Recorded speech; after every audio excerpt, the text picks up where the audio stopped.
Imagine waking up one morning to find out that the child who has spent the last 5 years making your life a living hell, the boy who everyone labeled a lost cause and a problem child, was actually the long-lost heir to one of the wealthiest dynasties on the planet. And the only reason he was in your house was because of a clerical error that buried a multi-billion-dollar secret. I'm standing here today looking at a legal settlement that has more zeros than I've ever seen in my life, while the people who tried to ruin this kid are currently losing everything they own. And I honestly have to ask you all, was I crazy for sticking by him when the whole world told me to throw him to the wolves? Would you have sacrificed your career, your reputation, and your sanity for a kid who didn't even know how to say thank you? Or would you have let the system swallow him whole like everyone else wanted? This story doesn't start in a palace. It starts in a cramped, poorly lit social services office 6 years ago where I was working as a junior caseworker. I was idealistic, tired, and determined to make a difference, which is usually the first sign that you're about to get your heart broken. That's when I met Leo. At 10 years old, Leo had already been through 7 different foster homes in 2 years. His file was thicker than a dictionary, filled with reports of uncontrollable aggression, pathological lying, and incapacity for emotional bonding. When he walked into my office, he didn't look like a monster. He looked like a kid who had decided that if the world was going to be cold to him, he was going to be a blizzard. He sat in the chair, kicked his muddy sneakers up on my desk, and looked me dead in the eye with a smirk that belonged on a grown man, not a 4th grader. He told me right then and there that I was the 4th caseworker this year, and that he'd have me quitting by Christmas. Most people saw a problem child, a brat, a drain on the system. But as I looked at his intake form, I noticed something strange that everyone else had ignored. Leo had been found abandoned at a high-end hospital in Switzerland when he was an infant, with nothing but a high-end designer blanket and a small, antique silver locket that the state had placed in a storage locker years ago. The paperwork said he was the son of a Jane Doe, but the details of his abandonment were suspiciously scrubbed. I spent the next 3 years trying to find a permanent placement for him, but Leo made it impossible. He broke windows, he started fires in trash cans, and he went out of his way to be the most difficult person in the room. He was a genius, truly, but he used his brain to dismantle people's patience. My supervisor, a cynical woman named Martha, told me to stop wasting my time. She said, "Some kids are just born broken, Sarah. Put him in a residential facility, and move on to the ones who want to be saved." But I couldn't. Every time I looked at him, I saw the way his hands shook when he thought no one was watching. I saw the way he would hoard scraps of bread under his pillow because he was terrified of being hungry again. One afternoon, after Leo had been kicked out of yet another luxury foster home for allegedly stealing a watch, which I later proved the foster father had misplaced, I made a choice that changed everything. I decided to become his legal guardian. I wasn't married, I didn't have kids of my own, and my apartment was small, but I knew that if I didn't take him, he was going into the state's most restrictive locked facility. I remember the day he moved in. He didn't bring a suitcase, just a plastic trash bag with 2 shirts and a book on quantum mechanics he'd swiped from a library. He spent the first 48 hours sitting in the corner of his room, staring at the door as if he expected a SWAT team to burst in and drag him away. I tried to make him his favorite meal, or what I thought a 10-year-old would like, but he just stared at the plate of spaghetti and asked me what I drugged it with. That was the level of trust we were starting with. It wasn't just that he was difficult. He was surgically precise in how he pushed people away. He found out my favorite vase was a gift from my late mother and accidentally knocked it over within a week. He found out I liked quiet mornings and started practicing a stolen harmonica at 4 a.m. But every time I didn't scream, every time I didn't pack his bags, I saw a flicker of confusion in his eyes that eventually turned into curiosity. The first 2 years of living with Leo were a battlefield. He tested every boundary. He would stay up all night making noise, he would refuse to go to school, and he would tell me to my face that he hated me and that I was only doing this for the government check, which, by the way, barely covered his grocery bill. But I stayed. I sat through the parent-teacher conferences where teachers called him a menace. I stood my ground when neighbors complained about his loud music. I spent my savings on the best therapy money could buy. I remember one night specifically, about a year in, when he had smashed a glass vase in a fit of rage. I didn't yell. I didn't call the police. I just sat on the floor and started picking up the pieces. He stood there, chest heaving, waiting for the rejection he was so used to. When I looked up and asked him if he wanted to help me clean so we could go get ice cream, he just broke. He didn't cry like a normal kid. He made this hollow, gut-wrenching sound that made me realize he wasn't angry at me. He was terrified that I was finally going to give up. Slowly, the ice started to melt. He started reading books on physics and finance. He stopped breaking things and started fixing them. I'd find him at 2 a.m. under the kitchen sink, completely dismantling the pipes just to see how the water pressure worked, and then putting it back together better than it was before. He was still prickly, still the problem child to the rest of the neighborhood, but to me he was becoming a person. However, the more he settled in, the more the ghosts of his past started screaming. I decided to use my old connections in the social work database to dig deeper into that silver locket.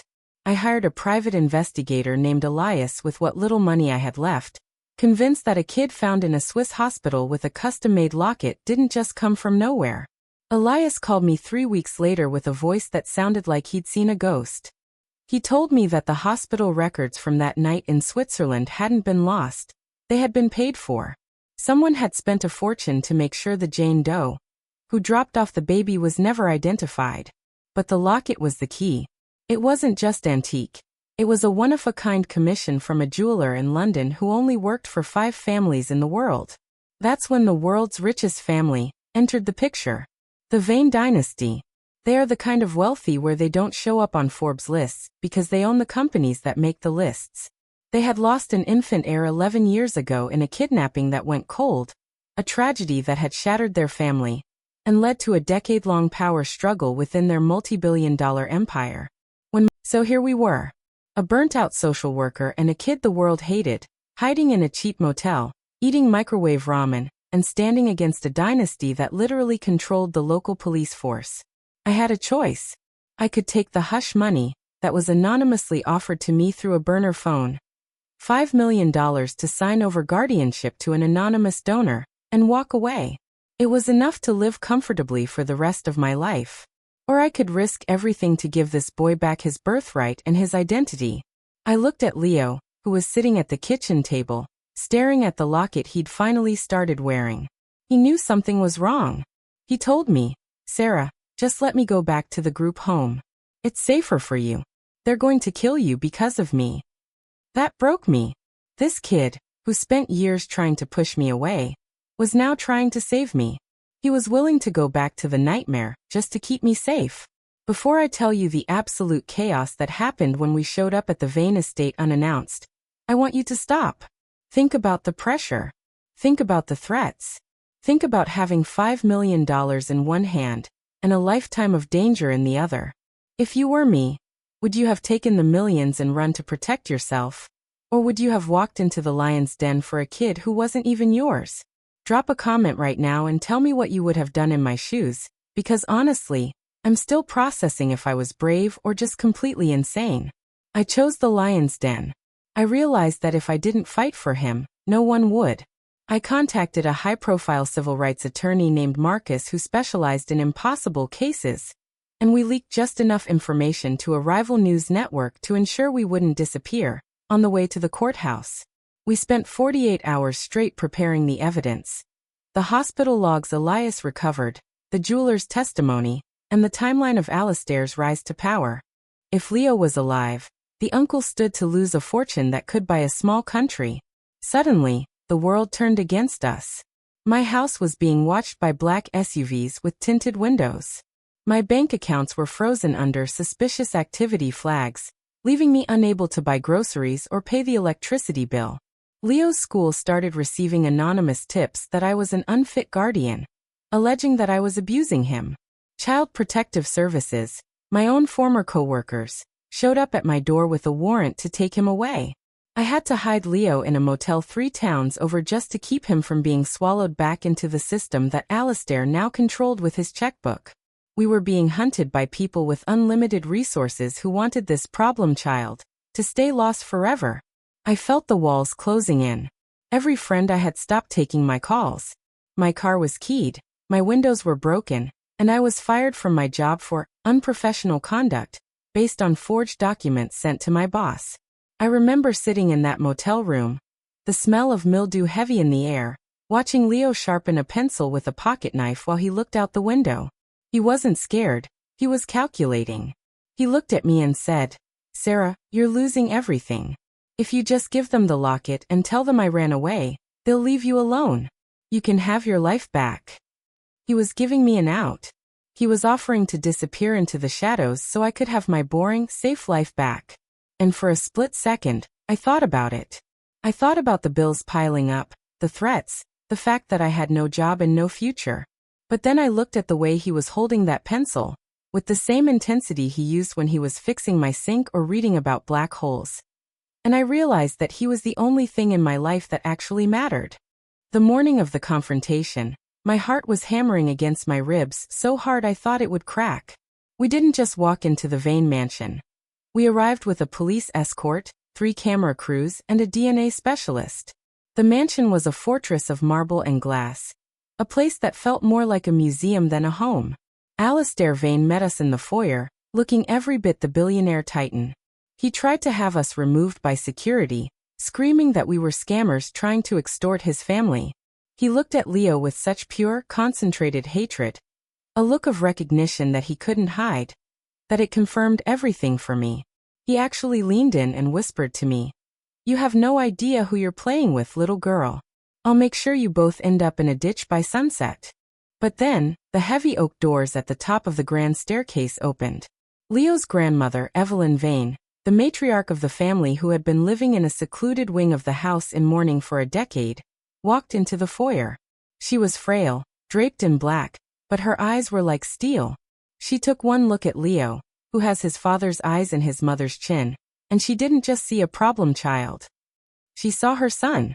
She collapsed onto the stairs, sobbing, while Alistair tried to tell her it was a trick. But the cameras were rolling. Marcus, the lawyer, stepped forward and demanded an immediate on-site DNA swab. Alistair's face went from arrogant to ashen in seconds. He tried to claim the equipment was rigged, that I was a professional con artist who had surgically altered the boy. It was pathetic. The tension in that room was so thick you could have cut it with a knife. Alistair tried to flee, but the police escort I'd insisted on, officers from a neighboring precinct who weren't on his payroll, blocked the exits. The DNA test was a 99.9% match. The problem child from the state system was the rightful owner of every brick of that mansion, and every cent in the Vane vaults. The fallout was nuclear. An investigation revealed that Alistair hadn't just lost the baby. He had orchestrated the entire kidnapping. He had paid a nurse to abandon the child in Switzerland, and had falsified the death certificate to claim the inheritance before the accident that killed Leo's parents could even be fully investigated. It turned out the accident was a brake failure that Alistair had paid a mechanic to facilitate. He's currently facing 30 years in prison for kidnapping, fraud, and a litany of other charges, including the attempted hit on my life. But the drama didn't end there. Once the news broke, the vultures started circling. People who had treated Leo like garbage for years, teachers who had signed petitions to have him removed, foster parents who had claimed he was unadoptable just to get him out of their hair, even the social workers who had ignored his file, suddenly started coming out of the woodwork. They were sending letters, checking in on him, claiming they always saw his potential. It was the most disgusting display of hypocrisy I've ever seen. Leo, however, handled it with a cold brilliance that reminded me why people were so afraid of him. He didn't just ignore them. He sent them each a personalized legal notice through the Vane lawyers, detailing every instance of their neglect or abuse, and letting them know that he was personally funding a task force to investigate their current operations. He didn't want their apologies. He wanted them to never be able to hurt another kid again. The problem child is now the ward of his grandmother, and as his legal guardian during the transition. I've watched Leo go from a kid who stole bread to a young man who is being tutored in global economics and philanthropy. He's still Leo, he still has a sharp tongue and he still doesn't trust easily, but the world doesn't call him a menace anymore. Now they call him Sir. He's using his first allowance to completely overhaul the foster care system in our state, firing people like my old boss Martha, and replacing them with people who actually care. I'll never forget the look on Martha's face when Leo walked into his old social services office, not as a client, but as the chairman of the board that now funded the department. He didn't say a word to her. He just handed her a box for her things and pointed to the door.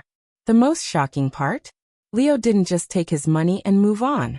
He bought my old apartment building, renovated it for low-income families, and then bought me a house right next to the Vane estate because he said he's not done testing my patience yet. He told me the other day that the only reason he stayed alive in those group homes was because he was waiting for one person to look at him and not see a mistake. It turns out, that person was me. We spent the first night in the new estate sitting on the floor of the massive library, eating the same microwave ramen we had in the motel, just because we could. He looked at me and said, "Sarah, you're the only person who didn't try to buy me or sell me. That makes you the most expensive thing I own." He's still the same kid who kicked his shoes up on my desk, but now those shoes are handmade Italian leather. The people who called him a lost cause, the teachers who wanted him expelled, the neighbors who wanted him arrested, they're now the ones begging for grants from his foundation and hoping for a seat at his table.